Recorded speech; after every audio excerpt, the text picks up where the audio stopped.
Olá, TV Caravelas. Olá, você que acompanha o programa Comunidade na TV. É a TV Caravelas descobrindo um novo jeito de fazer televisão. Estamos aqui hoje com Leonardo Oliveira, pai da Duda, advogado e vice-presidente do Conselho Municipal dos Direitos da Criança e Adolescente. E iremos tratar aqui hoje de diversos temas que abarcam a criança e adolescente no nosso município, como diagnóstico da situação da criança e adolescente, sobre pedofilia, exploração e abuso sexual contra crianças e adolescentes, e quais são os programas, projetos e até mesmo se há um diagnóstico momentâneo da situação da criança e adolescente. Olá, Leonardo, tudo bem com você? Muito obrigado por ter vindo. Pode mandar aí um alô para os telespectadores do programa Comunidade na TV. Olá, Daniel. E eu quero primeiramente agradecer à TV Caravelas pela oportunidade de estar aqui hoje propiciando um pouco do momento, da situação da criança e do adolescente no município de Ipatinga. É um prazer. Ô Leonardo, então a gente já entrando dentro do tema, eu tive a oportunidade, nos anos de 2006 a 2009, de atuar diretamente dentro do Conselho Tutelar, e fazer parte dos Conselhos Tutelares. Eu especificamente era da Regional 1 e havia também o Conselho Tutelar da Regional 2. E naquele período foram muitos atendimentos que o Conselho Tutelar fez no sentido de proteger e também de buscar requisição de serviço para criança e adolescente, e apareceu muitas questões, muitos fatos de atendimentos voltados do abuso e exploração sexual. Naquela época teve um diagnóstico. Eu preciso que você explicite para quem está nos assistindo, para falar um pouco do diagnóstico daquela época, voltado para criança e adolescente, dentro da questão de abuso, exploração sexual e até mesmo de gravidez precoce. Bom, Daniel, é bom até você destacar isso, porque nessa situação, até quando você participou do conselho, de lá para cá, nós estivemos juntos nessa época, e de lá para cá se passaram coisa de 10 anos já que nós estamos nessa luta em defesa das crianças e dos adolescentes do município, e a gente percebe que essa caminhada ela é muito árdua, ela é muito lenta, e a gente não pode estar desistindo das ações que envolvem a criança e o adolescente. E como você destacou, esse diagnóstico realizado em 2006, ele apontou várias situações que chocaram a comunidade, principalmente com relação à gravidez na adolescência. E vamos dizer até a gravidez na infância. Afinal, nós encontramos situações de crianças de 9 e 10 anos que, quando o pesquisador adentrou a sua residência, perguntava se naquela casa possui ou se alguma criança ou adolescente ficou grávida e com qual a idade. E foram 13 casos apontados. Na época nós fomos até criticados por autoridades, principalmente a Polícia Civil, até alguns órgãos criticaram, dizendo que, poxa, mas a menina com 9 e 10 anos, ela não está nem com o corpo formado e ela engravidar, essa informação não procede. E, coincidentemente, nós fornecemos as informações necessárias, afinal, essa ação, quando se trata de criança nessa idade, pelo fato de poder acontecer com o pai ou o padrasto, ela é uma ação que, para o direito, ela é chamada de ação pública incondicionada. Ela não independe de representação. O simples fato da autoridade tomar conhecimento da situação, ele tem que apurar. E é o que a delegacia estava fazendo na época, na oportunidade. E o interessante é que tivemos críticas, porque apresentaram, tivemos a mídia do Estado que esteve na cidade para esboçar uma imagem de uma criança com barriga, grávida. E nós até nos colocamos à disposição para fornecer as informações e, coincidentemente, passado 10 anos, há 20 dias atrás, eu encontrei com uma técnica que hoje, na época, ela era conselheira dos direitos da criança, hoje ela faz parte da equipe técnica da unidade de saúde do município, e ela me falou: Léo, lembrei de vocês do conselho, afinal, na oportunidade apareceram situações de meninas muito novas, grávidas, e entrou uma menina na unidade para fazer alguns exames e ela estava acompanhando uma outra menina. Ela falou: mas você já tem filho nessa idade? Qual que é a idade dessa menina? E, coincidentemente, a menina tinha 10 anos de idade, a mãe com 20 anos, e era um caso do diagnóstico acontecido há 10 anos atrás. O que comprova, o que corrobora com essas informações, né? As pessoas às vezes acham que situações como essa acontecem somente em capitais, mas elas estão bem debaixo dos nossos olhos. Então, Leonardo, em pleno século XXI, a gente percebe que essas atrocidades ainda ocorrem na nossa sociedade, né? Que às vezes nem aceitam a defesa dos direitos da criança e adolescente, né? Muitas vezes até criticando o Estatuto da Criança e Adolescente. Agora, a ideia central do Estatuto é garantir direitos adquiridos, né, das crianças e adolescentes e fazer com que esses direitos se cumpram, como vaga em creche, vaga em unidade educacional infantil, vaga na escola, né, uma convivência familiar e comunitária. Então nós devemos realmente lutar pela efetivação dessas legislações aqui no nosso país e a gente, né, se dá no dia a dia com esse tipo de situação. Leonardo, é possível fazer uma parceria com a maternidade infantil para fazer uma denúncia de pronto atendimento? Ou seja, se chega uma criança de 10 anos ou de 11 anos de idade, né, tendo um filho ou uma filha, é possível, né, a assistência social do hospital ou a própria maternidade infantil que tenha no município fazer essa denúncia para as autoridades competentes? Isso é importante a gente identificar essas situações, até para mostrar o quanto é frágil o nosso sistema de garantia de direitos da criança e do adolescente, Daniel. Afinal, essa criança ela nasceu, a possibilidade de ter sido do Hospital Márcio Cunha é de 99%, afinal, todas as crianças que nascem no município, elas nascem no Hospital Márcio Cunha.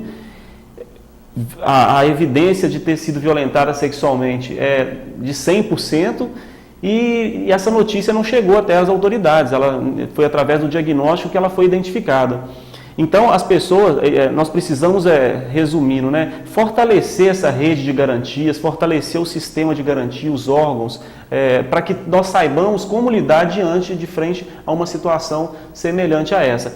Lembrando que essas denúncias, no caso do órgão, né, é claro que o órgão ele é obrigatório a tomar providência, a denunciar, e da sociedade civil essa denúncia ela pode ser até anônima, que é importante as pessoas saberem que, diante do simples indício de violência sexual, não precisa se comprovar a violência sexual, diante do simples suspeita, você pode estar fazendo essa denúncia ao Conselho Tutelar, depois a gente pode estar deixando até o telefone de contato, para que as providências necessárias sejam tomadas pelo órgão competente, no caso o Conselho Tutelar ou a Polícia Militar, Ministério Público. O que nós não podemos fazer é ficar na omissão diante dessas atrocidades, como você mesmo citou aqui, que vem acontecendo no município e que só não ocorrem mais porque ainda falta política pública. O município ainda ele é muito tímido com relação às políticas públicas de defesa da nossa criança e do nosso adolescente. Nós temos um dado, infelizmente os dados com relação à violência sexual, nós não possuímos ele ainda municipal, estamos fazendo isso através do diagnóstico, que a cada caso que é denunciado para as autoridades, outros 20 ficam na omissão. Ô Leonardo, eu tenho conhecimento do diagnóstico em 2006, ele teve uma ampla divulgação. Os próprios conselhos tutelares também divulgavam uma estatística anual dos atendimentos que eram feitos e já se passaram 10 anos. Estão construindo um outro diagnóstico? Se estão construindo, como é que se dá? Já está finalizando? Já tem alguns números, alguns dados para apresentar para a população? Como é que está esse trabalho do diagnóstico e identificação dos abusos contra crianças e adolescentes no nosso município?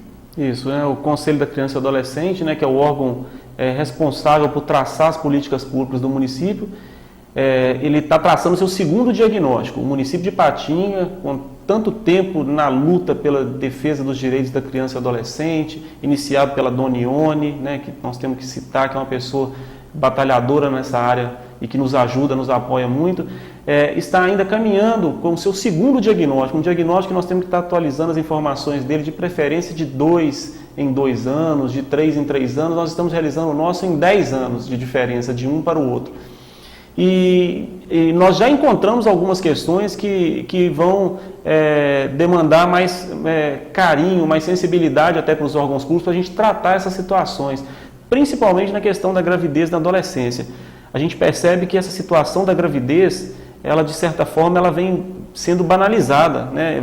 Vem se tornando normal aos olhos da sociedade. E nós não podemos aceitar isso, né? Nós temos que conscientizar a população, nós temos que, uma questão que é importante também se destacar, falar o contato da família com essa criança, com esse adolescente cada vez mais cedo. Isso aí é muito importante, preparar essa criança e da forma que vai preparar essa criança para tratar desse assunto e preparar ela para que uma violência sexual, um abuso sexual não ocorra.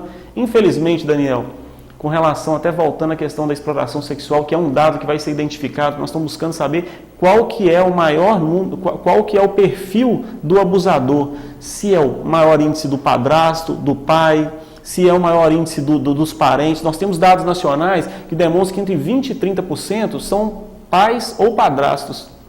Nós temos 60% de pessoas da família e 80% de pessoas que vivem diariamente com aquela criança e com aquele adolescente. O que requer o quê?